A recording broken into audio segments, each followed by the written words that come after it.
Hello, Spirit Ninja listeners. Welcome to the Spirit Ninjas Spiritual AF podcast. We are excited because in today's episode, we have Dennis Simsek from the Anxiety Guy podcast.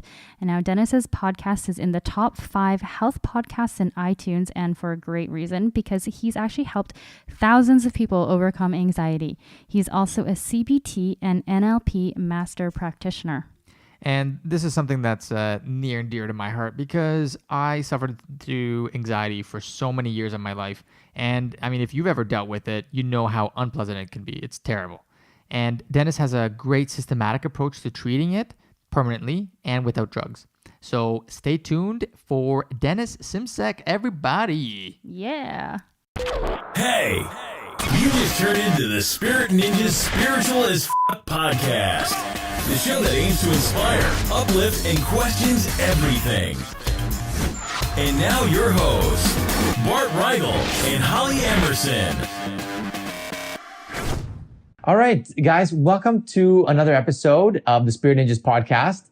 And today we're super excited because we have Dennis Simsek with us. He is known as the Anxiety Guy online. He's also got an amazing Anxiety Guy podcast. And so we just wanted to talk to Dennis. Hello, Dennis. Welcome. Hi, how are you guys? It's a pleasure and it's an honor to be on your podcast, guys. Oh, no, the honor's all ours. Thank you so much. Yes, I wanted to reach out to Dennis a while ago because, you know, my whole journey started so much through anxiety as well. You know, I find that my anxiety was a catalyst in really changing and shaping my direction as I kind of progressed and I grew up. You know, in high school, I dealt with anxiety, like it was really debilitating, like to the point where I didn't want to get out of bed. You know, there was times when I would have even I was prescribed antidepressants and so on. But it's not just me. You know, talking to our audience, anxiety is something that is so prevalent.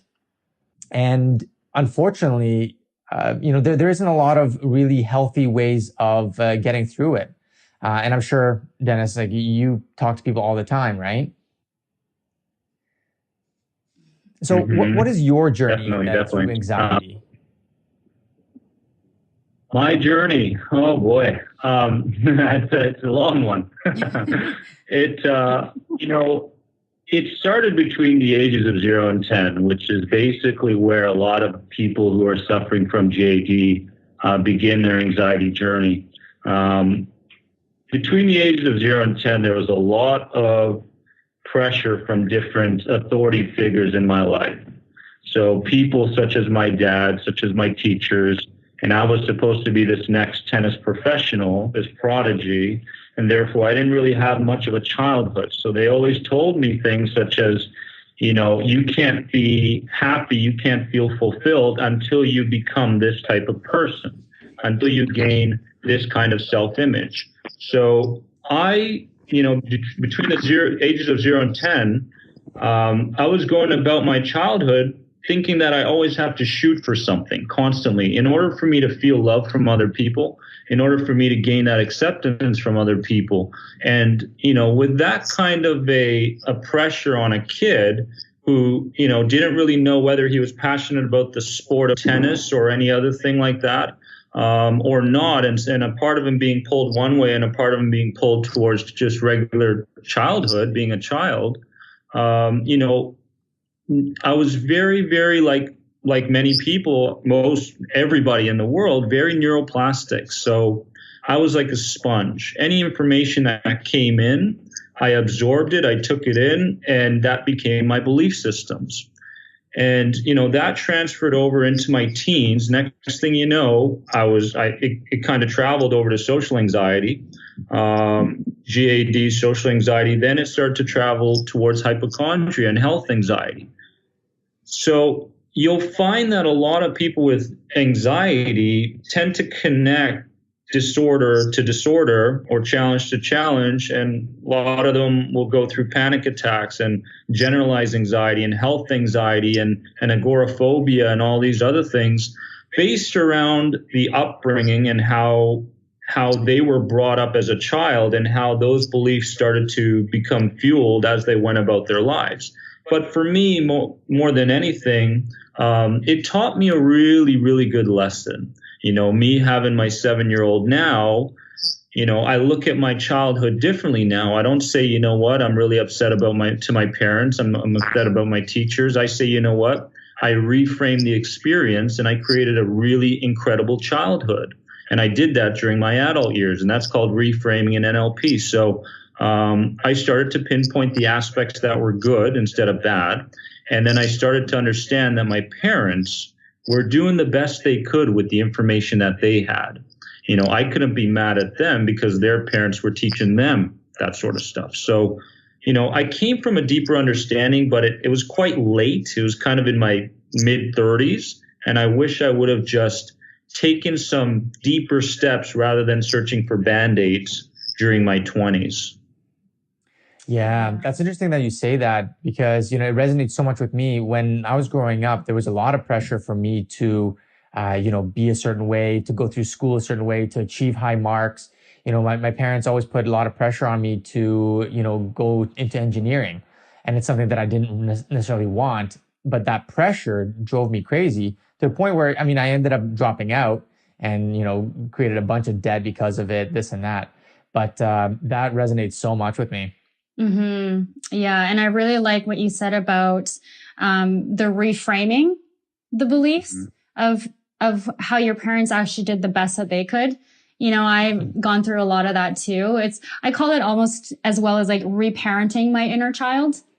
So reframing and also looking at the positive and being grateful for all that and what they did do and knowing that, they did the best that they could do. They loved me so much. And, they're not perfect. They're humans too. And a lot of what they've done is this blueprint that they were handed from their parents and their parents got it from grandparents and so on. So, yeah.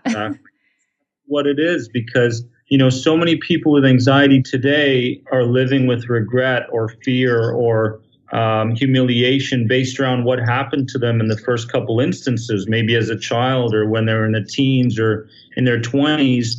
And that kind of, a lot of people never really come to the realization that, their history can be changed as long as they use certain skill sets, as long as they go a little bit deeper and understand that their memories are just an interpretation of what really happened. So if the memories, when we revisit those memories consistently, depending on our current emotional state, we look at the memory slightly different. So if we can, automatically see those memories changing, why don't we just go in and reframe those experiences a little bit? And therefore, what are we all searching for? We're all searching for better feelings. We don't go and buy that car because it's shiny or, whatever it is, those nice shoes or whatever it is. We all search for a feeling that's attached to that thing. And that's kind of what we're all searching for. But what you said was absolutely perfect. If you can understand this is a game changer, right? Yeah, for sure. Definitely you learn to experience more joy. It's almost like an instant kind of switch in the brain once you kind of get it. And so I'm curious to know more about your NLP because I've never done that. And so I don't actually know very much. And so for our audience members who are like myself, can you explain like what that process is on a little bit more detail? NLP is labeled neuro-linguistic programming, which touches on the nervous system, which touches on the type of language and how we communicate with people. And it's not just words, it's tones of voices, it's body language and all that sort of stuff. And then programming is just basically the conditioning process. So with NLP, a big part of NLP is what's called modeling. When you talk to people in the beginning stages of NLP, they'll ask you a couple of things. They'll say, what do you want in your life? Okay, well, I want to feel better. I want to be more confident. I want to do this and that in my life. Okay, well, do you know somebody in your life or an influencer that you're following that, has those attributes, that has those skills, has those traits? And you begin to dive a little bit deeper and say, yeah, my grandpa, he was an incredibly confident, empowered person. He reached for his goals and his dreams in his life, and he didn't allow fear or challenges to get in the way. He moved past everything. Great. Well, here's the process on where we can start with NLP. We can start with understanding the internal as far as how your grandpa might act in certain situations. So how would your grandpa go about certain thought patterns that continue to play out? Well, you know what? He would understand the idea behind cognitive fusion. Cognitive fusion is the idea where you take a thought at face value without really diving deeper and saying a thought is just a thought. So, yeah, my grandpa does that. He doesn't allow a thought to get to him, right? That in itself is a huge realization. The idea that a thought is something I don't have to get emotionally attached to. And then how does your grandpa, when he's faced with an emotional, practical problem? Well, you know what? He is able to, in that moment, think himself consciously through that problem and therefore head into a different direction. Instead of getting caught up in it, having anxiety, stress, worrying about something, he can cognitively think his way through those things consciously and head in a different direction. So NLP is basically the structure of thinking, behaving, the words you express to people, the body language that you show. And NLP, is a very subconscious methodology where it doesn't just say, hey, change your thoughts. It says, you know what?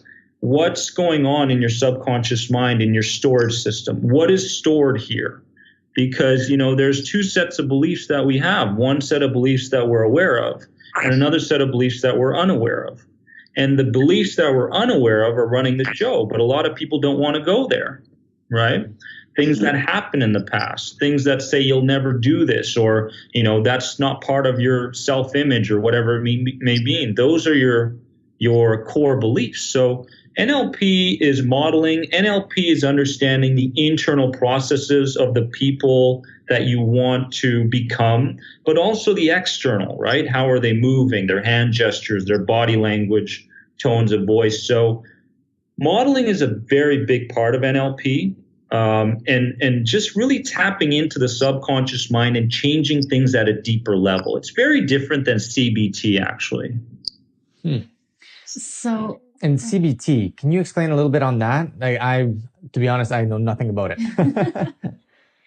This is great stuff for anybody listening that's going through anxiety, because now you've got some things that are not Band-Aids. These are things that are actually going to make a difference in the long term.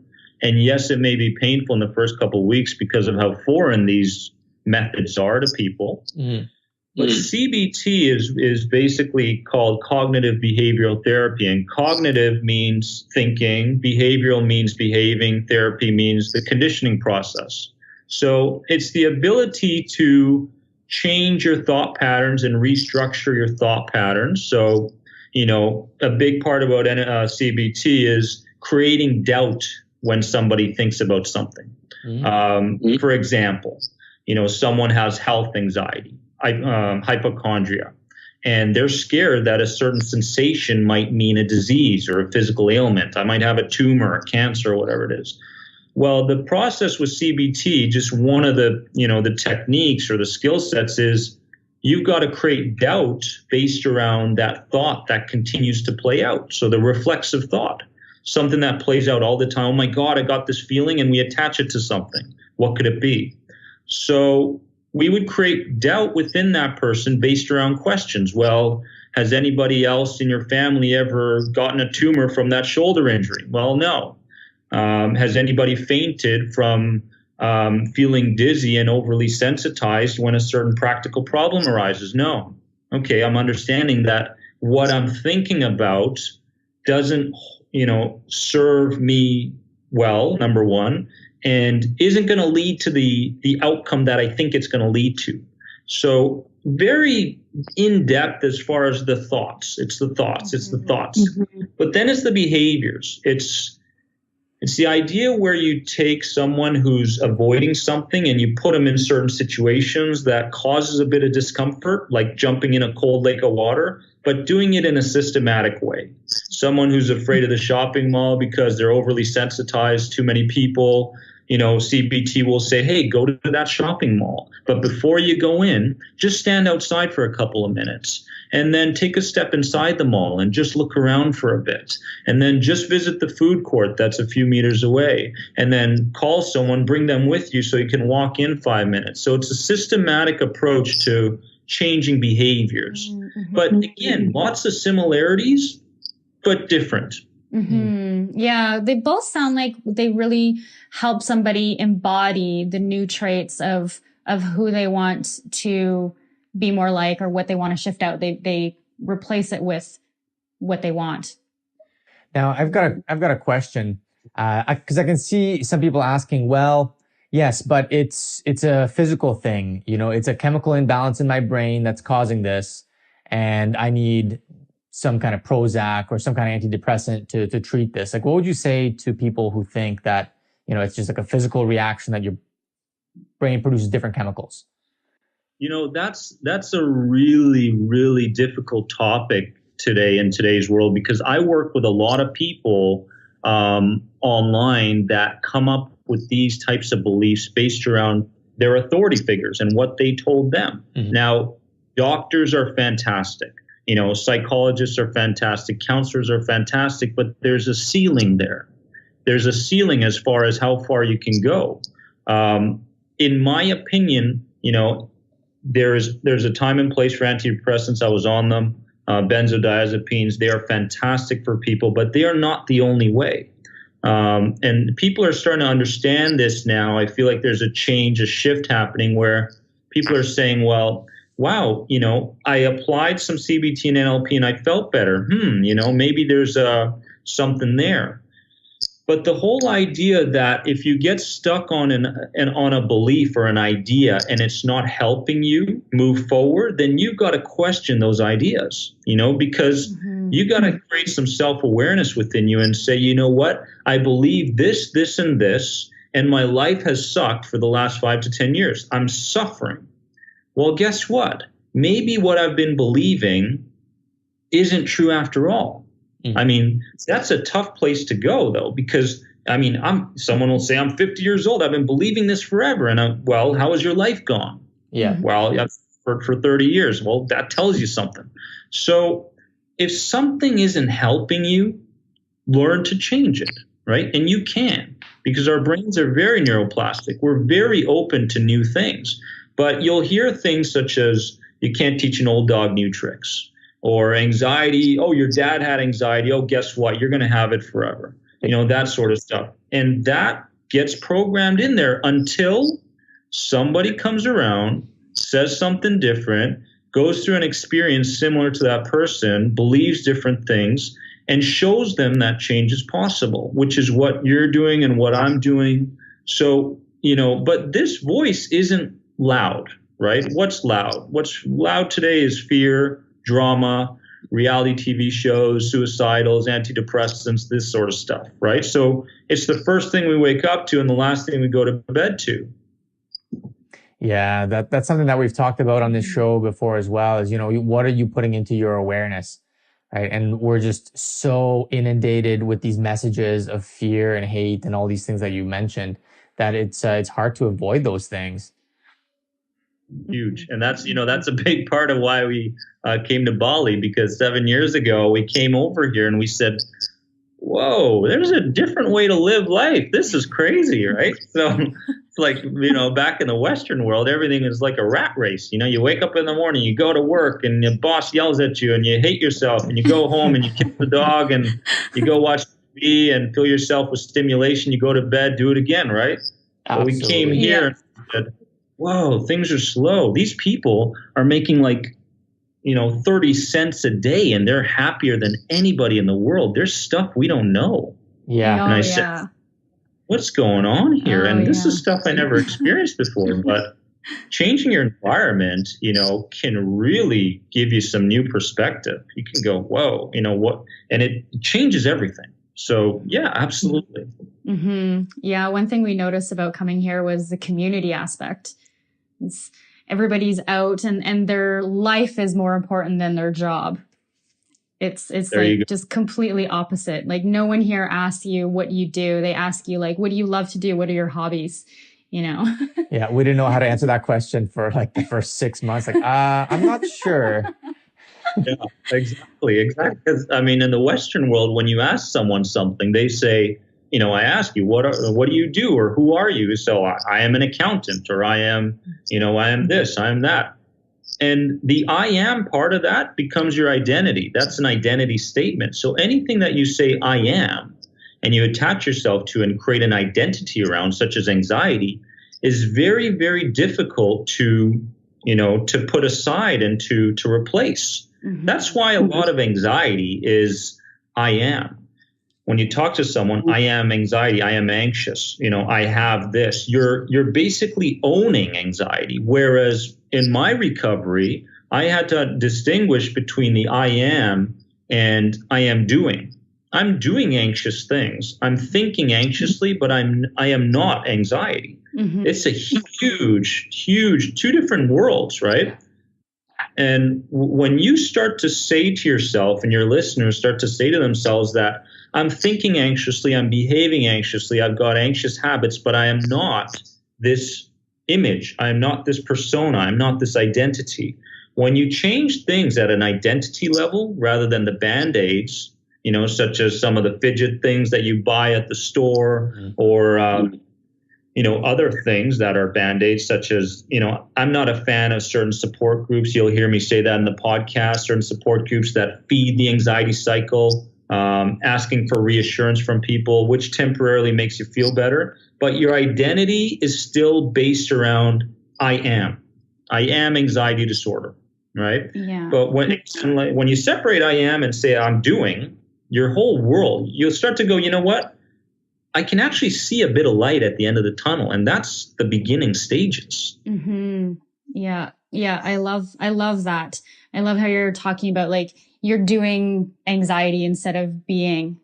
One of my teachers used that as well and would say like, well, I'm experiencing sadness or I'm experiencing this, but my being is totally separate from that. And it's it's interesting to think about it from like the ego perspective and how we attach ourselves to all these different identities. And one of the things that you were talking about in one of your podcasts, and you were saying how, if you really want to get rid of anxiety or make a change somewhere in your life, you actually have to be okay with that change. So you actually have to be okay with shedding that identity, that piece of yourself. It's not going to necessarily be easy because, if you've been doing something for 30 years and you are X, Y, Z, whatever you identify yourself with, to let go of that, to let go of the things that go along with that. Like I think in your podcast, you had mentioned it was friends, to shed friends. It's kind of a scary thing. Like where it's unknown. Totally. I mean, yeah. You see with a lot, I mean, with me with anxiety, there was a part of me that said, Dennis, you know what? You've got a very successful career. Dennis, you know what? Your wife loves you and you just created a kid. You brought someone to this world, all during the times of your anxiety disorder. So in NLP, there's something called associations or pairings. The anxiety in your unconscious mind created the success. So how can I possibly get rid of the anxiety unconsciously and therefore get rid of my success? And maybe my wife won't love me and my kid won't love me. I won't, do and be the person that I am. A lot of people have this attachment, this unconscious attachment to anxiety that they need to dive deep into and say, you know what? My success wasn't built because I was a hardcore warrior. That was completely different. If I didn't worry all those times, I probably would have been higher up the corporate ladder, or, I would have enjoyed life fully, or whatever they want to achieve. So the worry isn't the thing that brought you to where you are. That's something really important, that attachment. Mm-hmm. And the other thing is that you mentioned it. You said, friends, if I overcome anxiety and stop talking and being anxious and nervous and worrying, that's part of my identity. That's like I'm part of a clan here with my friends and my family. Yeah. That's a part of my everyday routine to talk about this stuff because it gives me a certain safety blanket. It says, you know what, the more I worry, the safer I am and the more I'm loved and all that sort of stuff. But you said it. You got to detach from that stuff, and you've got to ask yourself the question of, what am I willing to let go of right now that's temporarily painful in order to get to where I want to go? Because you're going to have to give up a lot of things if you want to overcome your anxiety at a moderate to severe level, because it's very unconscious. Mm-hmm. Mm-hmm. Yeah. And, that like ego attachment to that thing. I mean, I've noticed, I don't deal with anxiety like I used to. I mean, occasionally I feel a little bit, but I feel it's more of like a mental thing. Like my mind is telling me, it's like, I should feel anxious right now. Like something is going on and I should feel anxious, but I don't. But yet there's like a small part of me that still wants to go there. It's really strange. Very, very common, very common. But the beauty is that you, Bart, you created self-control. You've created self-mastery within you, and you can notice some of those patterns. You can say, you know what? Thoughts, words, actions, and imagination. My thoughts, when I have a certain thought that I know is going to lead towards anxiety, I catch myself in that moment and I begin to head into a different direction. Words, when I'm expressing myself in a way where I know it's self-defeating, it's self-sabotaging, and I'm playing the victim, I can catch myself in those words and quickly start to change those. Behaviors, if I'm avoiding something, I know I've got to confront something. If I'm behaving in a way where it's not serving me, you have created self-mastery and self-control, and you can say, you know what? No, this is how I have to behave. And imagination. The imagination is something that is the most powerful and the quickest way to change a person's emotional state. If you can gain control of your imagination and begin seeing your mental movies in the morning, I do this every single day when I wake up. I say, you know what, 2 to 5 minutes where I close my eyes, and all I'm going to do is picture every single moment that's going to happen in that day and exactly how empowered I'm going to feel, what I'm going to say, how I'm going to act in every one of those moments throughout the day. And I run my mental movie from the morning until, my head hits the pillow at night. And I do that every single day. And that's a form of priming for me to get ready for the day. So I've taken control of my imagination rather than having my imagination control me and anticipate things and all that sort of stuff. So that whole idea of self-control is absolutely crucial. But people need to understand that this can be learned. This can be trained. This can be conditioned in you. This isn't something that happens overnight. This happens through a certain plan. This happens through, repetition. This happens through a certain relentlessness, because in the beginning of my anxiety journey, and this is really important for your listeners, I didn't believe that I could change. I didn't believe that things were going to change within me. But I developed certain disciplines and determination within me growing up as a kid, and I tapped into that. So I became relentless. I said, I've got to monitor my feelings, because feelings are everything. If my feelings are dropping below a neutral level and I'm not feeling positive and I'm getting really negative or irrational, that's a warning signal for me that something's out of loop. I'm out of touch with something. So the feelings are a warning sign for people. They are not the very thing that you need to follow. They're just a sign that something is not aligned or you're not paying attention to something. Mm-hmm. But you don't have to believe in that you're going to change. You have to be relentless. That's the key. And that's why I tell everybody 3 months, 3 months, give yourself 3 months, start somewhere, and then come up with a contract, put that contract up on your wall, and now sign that contract. Let your wife sign it. Let your kids sign it. Let your favorite people sign it, because when you're letting yourself down, you're also letting those people down. So it has to start with a 3-month contract, and you don't have to believe in change, but you do have to stick to a program. And in 3 months' time, self-control and self-mastery. Yeah, it's like at the end of the day, I mean, what do you have to lose, right? Mm-hmm. If nothing changes, well, nothing changes, and you just go back to living the same way you always have. But if it works, imagine life without it. Yeah, exactly. So, I just lost my train of thought.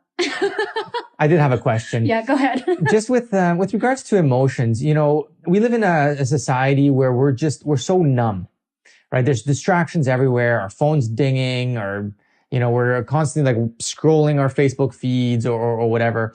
And this was certainly my reaction, whenever I felt anxiety or any kind of depression, my first thought was run from this.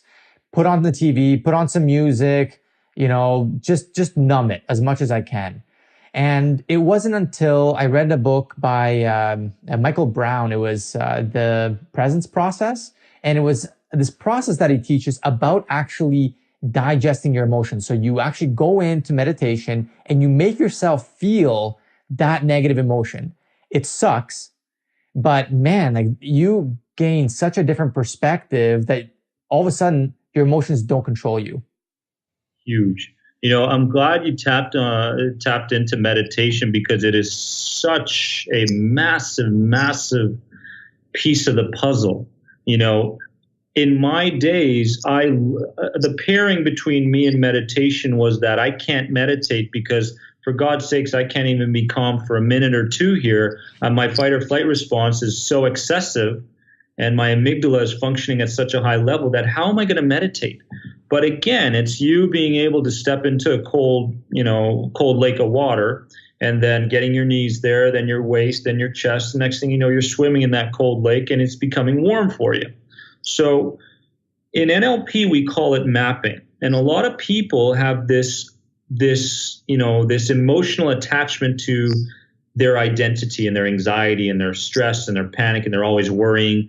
And what we say, and in mapping, meditation, very similar, slightly different, but sitting with yourself, closing your eyes and just coming from a place of observing, like you guys are masters at, observing the ebb and flow of those feelings, observing the thoughts come and go like clouds, observing those certain sensations, observing what happened throughout the day, but not ever attaching yourself to any one of those things. You start to find that there's a certain lightness that comes over you, a certain, a feeling of, wow, just because I feel something or think something or behave this way in my past, or someone said something, doesn't mean that has to be my reality. Meditation teaches you that.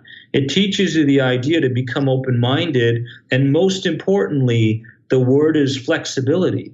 You gain flexibility in the way you think. Now, all of a sudden, when you walk into a room full of people, you are the one that has the most flexibility in the way you think and act and react to people, which means that you hold the most power in the room.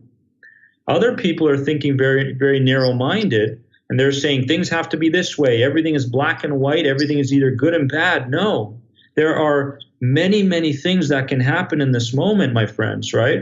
So meditation is something that, is huge for me in my everyday life. And I'm so, happy to be able to connect to you guys that are so, coming from that level and teaching people this, because I can't see anything that's more important than it. Mm-hmm. I agree. We can change our thoughts all day. We can get all the counseling we want. We can engage in NLP, which is fantastic, but the ability for you to sit with yourself and just not even react, not analyze, but just observe is huge, because you never attach yourself to any one thing anymore, right? Mm-hmm. But absolutely, mapping and NLP and meditation and many forms of it, like you guys know, is absolutely crucial. And starting with 1 minute, 2 times a day, 2 minutes, and so on, and working your way up to that 10, 15, 20, 30 minute, 2 hours kind of thing is, again, what's the main thing you're getting out of this? Self-control, self-mastery, right? You're not being dictated by media, what people say, your past, your authority figures, these things anymore. You're coming from a place of deep understanding, but guess what? Not many people have that today. Oh, yeah. They're caught in that race. Oh, did you watch CNN today? Did you watch that reality show? Guess what? As much as it is entertaining, it's causing you further stimulation. It's causing you to be in a constant fight or flight mode. And then you're wondering where my anxiety is coming from. Well, guess what?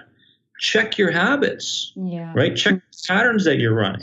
But meditation, Yeah. number Yeah, so important. Totally agree. One of the things that I like to say is like, a lot of the time in my past life, I was like, why is this happening to me? I would always ask, why is this happening to me? So maybe when you have anxiety, people are saying, why am I having this experience? Like, why is this happening to me? And instead of reframing it as to, how is this happening for me? So my question is like, how do you now see anxiety as it served you in your spiritual growth and who you are today? So those people who are watching who, are in that state of like anxiety and owning that anxiety as if it's theirs, to like, wait a second, this is actually perhaps, there's some great lessons in this for me. So how can it serve me? Yeah. How do you think, if you could talk about that, share your experience? And huge learning opportunity, because I always tell people, I say, you know what? An anxiety disorder was the worst and best thing that's ever happened to me in my life. I never chose to be an NLP CBT practitioner or a life coach. I never did. I never chose this. It chose me. You get to a point where the lessons that you gain through anxiety, and people don't realize that when we go through anxiety, there are many unconscious things that we're learning.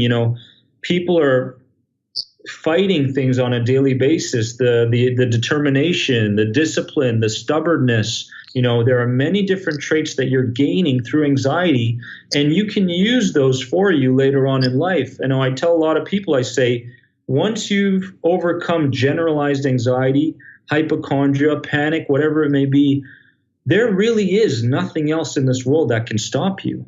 There really isn't, because the biggest battle in this life that we're living is the battle that we're creating within ourselves. It's not the battle to climb the corporate ladder, or to find the wife, or to have kids, or to earn a living. You change your internal processes and your external world starts to change. But what do a lot of people try to do? They try to change the external without altering their core beliefs, without changing the way they view their past, without shifting how their body looks and their posture, their breathing, and how fast they go, their speed throughout the day. These are all elements of self-control. But it's a huge learning opportunity to say, you know what is anxiety teaching me? Because there is either something that you haven't accepted yet, or there's something that you haven't confronted, expressed. Okay, you haven't expressed yet. With anxiety, I really never expressed to my dad, who also had anxiety and beat me as a child, emotionally, physically. I was never able to tell him what I wanted to tell him. And now, he passed away, whatever it may be. Everybody's got a different story. And now this is living within me forever. Well, guess what? If you can't physically be with your dad and tell him that and change and edit the movie, go back in time, edit the movie, tell him what you want to tell him in your mind in a 5-minute reunion, get emotionally attached in that conversation. Because what did we say? When you create changes in your imagination, that's basically the password to your subconscious mind. You're tapping into the password of your subconscious mind. So if you want change to happen, recognize the patterns. What's causing you to feel the way you're feeling? And go in and learn how to change them. Don't get caught up in motivation. Don't get caught up in willpower and say, today's the day I don't have anxiety. I'm going to fight it with everything. No, that doesn't work. That doesn't work for anybody, right?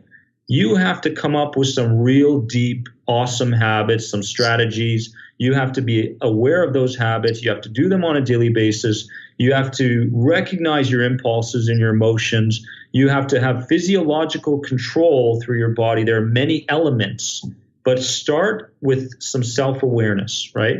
But again, anxiety could be the greatest thing you ever had, okay? After you've learned the lesson, you've progressed past it and started applying those traits, those lessons into other areas of your life. Yeah, something that we've talked about on the show before is like, if you believe in the law of attraction, or that, we create our reality through our thoughts, that this is essentially a way that the universe is giving you opportunities to revisit a particular situation. Because, going back in my life, in my story, I noticed that I would find myself in very similar situations repeatedly. And I would have the same reaction. I would, either lose it, or I'd have anxiety or some kind of fear around it. And then, I would forget about it until the next time it would happen. And I feel like it's like the universe telling you, it's like, hey, look at this right here. Like, I'm bringing you another opportunity to deal with this issue. Because if you don't deal with it again, we'll be back in like a year or two or whenever. Brilliant. And anxiety, I feel, can be one of these like little reminders, like go inside, heal that. Whatever's causing that, you got to go in. Exactly. I mean, I tell a lot of people, there's a certain saying that I have in the podcast, and that is that every anxious moment is an opportunity to practice a new method.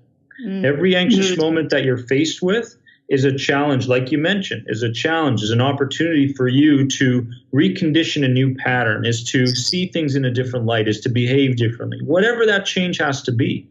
But begin understanding that a change is possible through people that have, in fact, created that change, and then beginning to create that self-awareness. But exactly, I mean, God, your God, the universe, energy, whatever it is that you believe in is getting you to face these challenges, mainly the internal challenges right now, to say, you know what?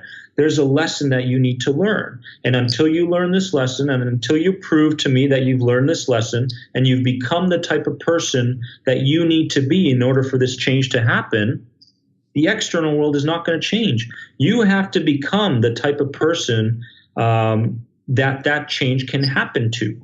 Okay? So begin becoming that person, right? See it from another point of view. And that's huge what you said there, because when you know that you're being guided in some way, there is a different type of a protective feeling that you have. You're saying, you know what, I have a challenge and that's okay.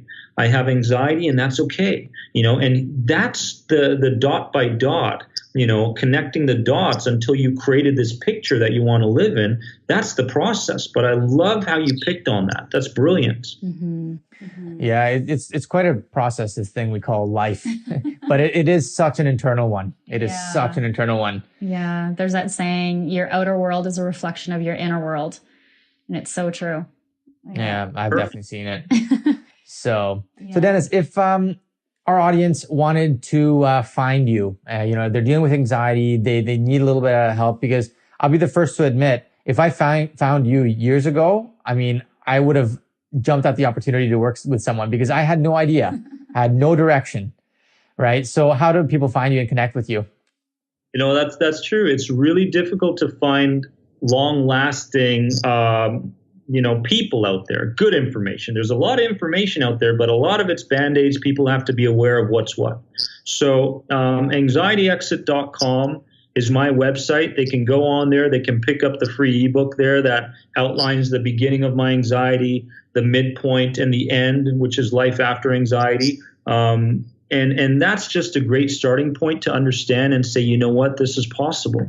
I can change things. It doesn't matter if I'm 20 or if I'm 80. It doesn't matter. If I want things to change, then I'm going to have to take some form of stance, a different kind of stance here, and start questioning some of my belief systems, start questioning some of my past, because until you start questioning your beliefs and whether they hold any kind of truth within them and what they're causing you to react like in your life, things don't change. So again, self-awareness. But anxietyexit.com, that website is fantastic. Lots of blog posts. My podcast is there. They can go there, and understand that people are more than anxiety.